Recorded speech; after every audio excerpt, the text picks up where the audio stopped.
How's it going? It's your boy, Trash Tooney. Today we're going to be talking about the new title from Yak Club, Shovel Knight King of Cards. Abraz on fleek. Let's go.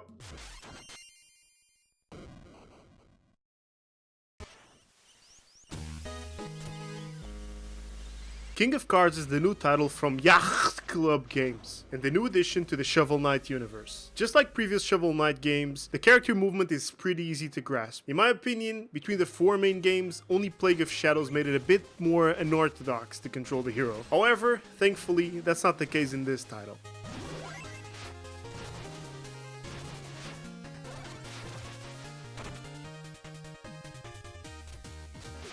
The new main added mechanic to this title is the card game, which personally, I fucking hate it. But that's because I'm not a fan of thinking. I don't like being smart, and this game kinda asks you to do so. But if you're into that, the system is pretty simple, almost if you were playing checkers, where the main objective is to fill the center of the board, getting as many wheat stones or whatever the fuck they're called, while pushing your rival cards towards the sides of the board. Whenever the center of the board is filled, the game ends, and whoever has more gems wins. You can also cheat, just don't tell anyone I cheated. But I still lost. But here's the catch about the card game. Once you win, depending on the amount of stones, gems, weeds, whatever the fuck you want to call that, you're gonna be able to pick the same number of cards that are still on the board that your enemy played, and vice versa. What does this mean? If you won the game with 1 to 3 stones, you're gonna get 1 to 3 of your enemy cards. But if you lost the game and your enemy has 1 to 3 stones, he's gonna get 1 to 3 of your cards. But it's not that bad. You can go to the genie, give it a quick rub on the chest, and you can buy the cards you lost back and put them into your deck. And money is not a problem in this game, unlike in real life.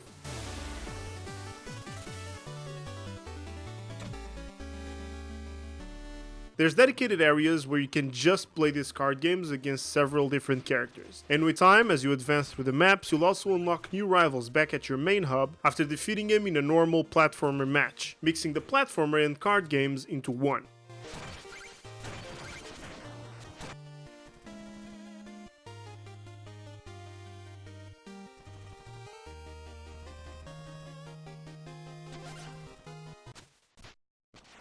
Being this dumb and funny as our main character is, actually makes him stand out a lot more from the previous playable Kneats. And just like the previous Shovel Knight titles, some enemies are recognizable.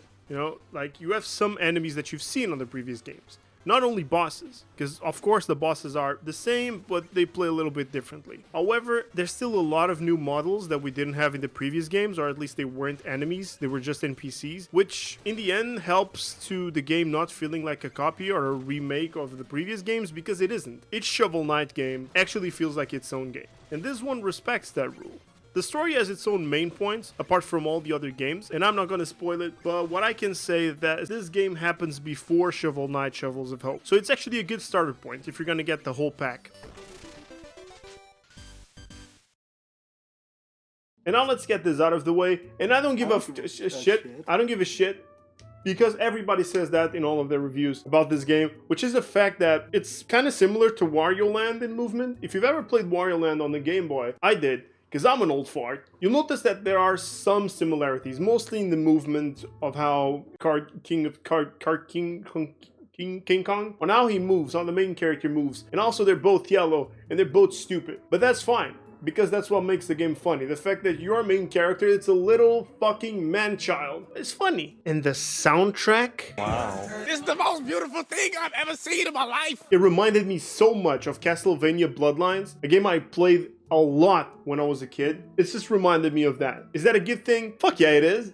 Now, what are the good things about this game? In my opinion, excellent mobility. Humor is constantly present in the story, but not so overwhelming that it makes you sick of it. And even though it is a different story like every Shovel Knight game is, it ends up connecting to the first original game, which gives us some backstory about our main character. And also, even though I don't like card games that much, it's not just a platformer. It's a platformer and a card game, which extends the life of the game for a long period. The bad things? The platformer part of it felt a bit short. For a game that they took so long to release, I expected it to be a little bit bigger. But then again, I'm a platformer prodigy, and I finish my games pretty fast. I guess it's alright. But then again, we're talking about a game that costs like 9 euros or 10 euros or something like that. I guess the shortage of the platformer part of it, it's a bit subjective. The upgrades felt kind of pointless pointless. I got one armor upgrade, which would resurrect me if I fell on spikes, and I didn't feel like I needed any other armor upgrade throughout the entire game. All the upgrades and all the weapons you get are cool. The upgrades for the armor felt kind of pointless and underwhelming. And I'm not too sure about this being negative or not, but I felt like the other knights that you fight in all the other games are kind of whatever. They're just there, and even though you should fight them, they're really forgettable. But being the story said where it is, it kind of makes sense. So don't take this part as really of a negative point. Now, from the entire collection of Shovel Knight Treasure Trove,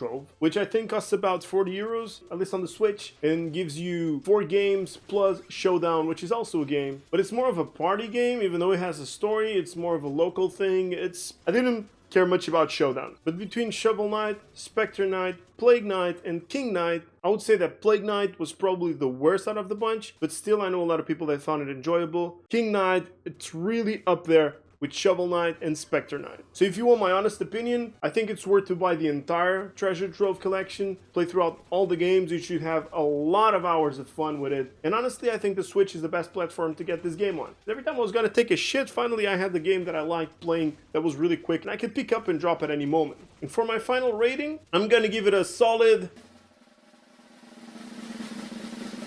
8 out of 10. Also keep in mind, everything I said in this video and any other review, it's my opinion, it's very specific. If you don't agree with something, cool. Have a good one. Stay tuned.